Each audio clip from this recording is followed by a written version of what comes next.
Hi, it's Therese from Lostinpaper, and it's time to give me 5 with penny black. And today I have 5 cards using the Special Friends stamp set.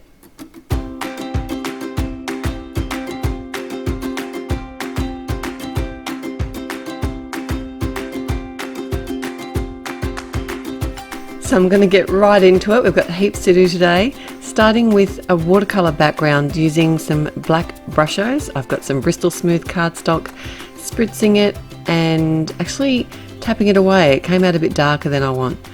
And then I'm going to set this aside to dry. How beautiful is that? The colours in there are amazing.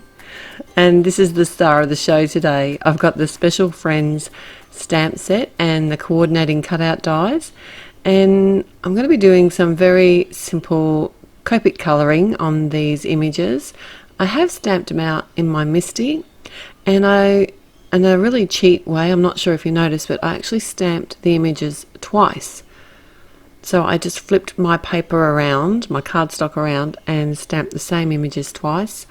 I'm only going to quickly show you the colouring of one of the set of critters. These are a real sort of fun storybook style image, and I just love the way they look, and they're perfect for so many different designs. And I will link another card that I've made using this particular stamp set earlier on, so you'll be able to see that here as well. I will list all the colours that I use today over at my blog, and the link will be in the description below. But I didn't do anything fancy. You can use any colours that you already have. I usually like to colour with my Copics from dark to light. Sometimes if I'm not sure where my shadows or my highlights are going to be, I'll colour those in first. It depends on the day, I think, and it depends on the image too sometimes. And one of the main reasons that I did stamp these images out in my MISTI is I can restamp them after I've finished colouring, and that just crisps up the edges. I initially stamped them with tuxedo black, but then came in with my second stamp and used the onyx black. It's a nice dark black pigment ink.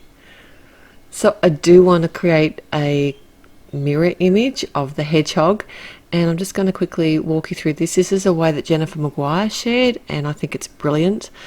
I've popped a piece of acetate in the corner of my MISTI. I have removed the padding mat from the MISTI, and I'm adding my tuxedo ink to the image, pushing that back into the corner. And the stamp that you see off to the side here is actually the reverse side of a stamp. So you just choose any large stamp that has a fairly busy, so it's going to stamp pretty flat. If you've got a block stamp, that would be even better, like just a solid stamp. And what I do is add the ink and pick it up onto the back of the stamp. So basically now that stamp is going to add the impression from the ink onto my cardstock. And because of the acetate trick for the image, I could actually add the ink twice.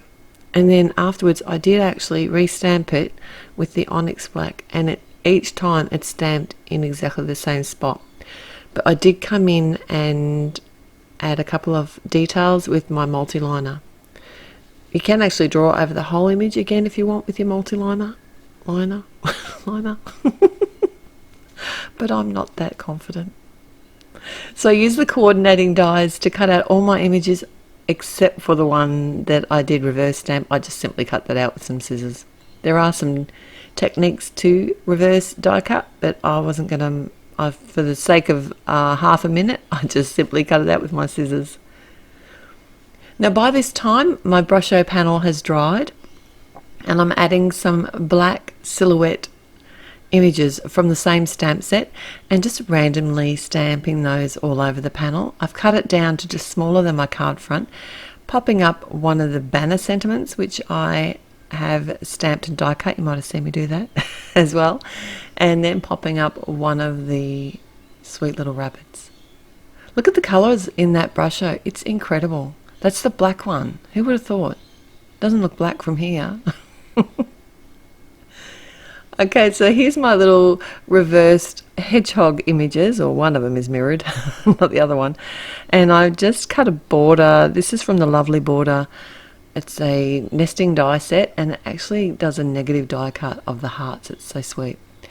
I stamped a sentiment from the Love Sentiments set, and then add one of the hearts that I did colour with some Copic red, and I just attached that with some matte medium to the little girl hedgehog. I think this would make a really sweet engagement card. And I did pop those little hedgehogs up. So my next card design is one where I just threw it all together. I've also stamped out quite a few different leaf images in different colour greens and used the coordinating dies to cut them out. A couple of the flowers, coloured them up with some Copics. This is a really multi-layered but still fairly flat card. The only things that I really popped up were the banner and the hedgehog. And it came together really quickly. I did add on some sort of neutral coloured cardstock that was adhered directly to my landscape card. It's a side fold landscape. I can't even speak today. Side fold landscape card. I've got 3 landscape cards today. It's really unusual for me. So this card design, I actually die cut. Now this is another one that does a negative die cut. It's called Cutout Wreath. And I wanted to add some of the berries behind. So to do that, I simply just selectively chose some of the areas where the circles are behind the image and added some Be Creative tape, and then I could just pop the berries on the adhesive side. That was really easy to do. I've popped that up on the front of a card that I did add some green cardstock to, stamped a sentiment from the snippets set, popped up a bow from the same set, and added a little squirrel. And now it's time for my final card already. I can't believe it. This card is probably my favorite from today, and it's probably because it uses this stamp set here, which is called Rose Garden. How beautiful is this set?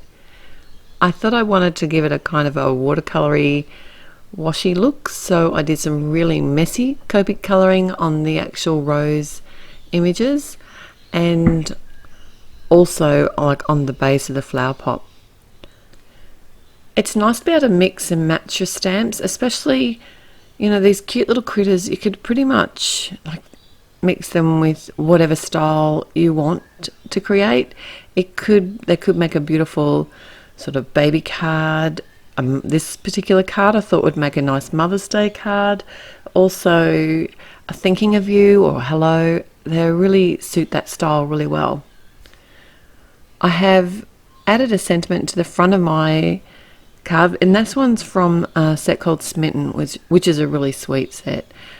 I've also added the bunny directly to the card front. I haven't done a lot of layering in today's cards. It's a bit unusual for me.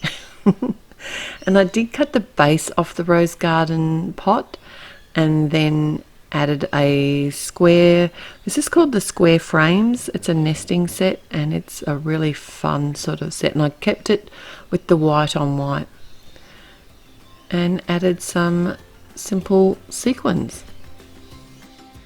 So don't forget to like today's video if you liked it, and subscribe to my YouTube channel if you haven't already. I really appreciate every visit you make here. I look forward to seeing you back here again real soon. Until next time, happy paper crafting. Bye.